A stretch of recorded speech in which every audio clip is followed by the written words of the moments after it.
来看这全中运的田径比赛，桃园杨梅高中的吴玉婷，昨日的高中男子组的100公尺下栏准决赛时阵呢，以13秒27的成绩拍破大会和 U20的全国纪录，是未到在今仔日决赛时以13秒15的成绩，摕到伊个人伫咧高中的头一块金牌，也拍破日本选手全国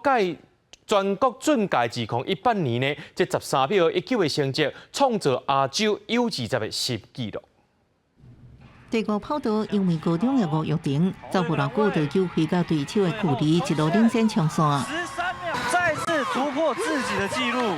13秒15的好成绩，让吴玉婷摕这届全中运高中男子组110公尺跨栏决赛金牌，也会创造亚洲 U20新纪录，将日本名将高全准届2018年的纪录13秒19送入历史，惊人成绩，让人家懊恼。有预想过想会跑到这个成绩啊，可是自己当下看到的时候，其实很振奋，也蛮感动的。13秒27成绩冲线，吴玉婷先伫这21准决赛拍破 U20全国纪录，而这决赛佫展现上好的状态，佫创上好的成绩。不过其实伊比赛前的状态无理想，后来测试的时阵，落走出高中3年上歹成绩14秒，在教练鼓励甲调整之下，才找回状态。前几个礼拜是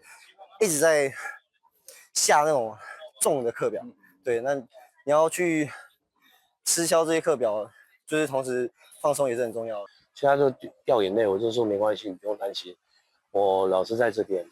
我会帮你调整回来。毕竟因为我训练的东西，我知道他的肌肉状况怎么样，所以我就跟他讲说按部就班。冠金牌吴玉婷有拿出新大会甲亚洲 U20纪录，佫伫伊高中生涯第一面金牌。伊一步也希望引起国家队有机会也引起奥运。记者综合报道。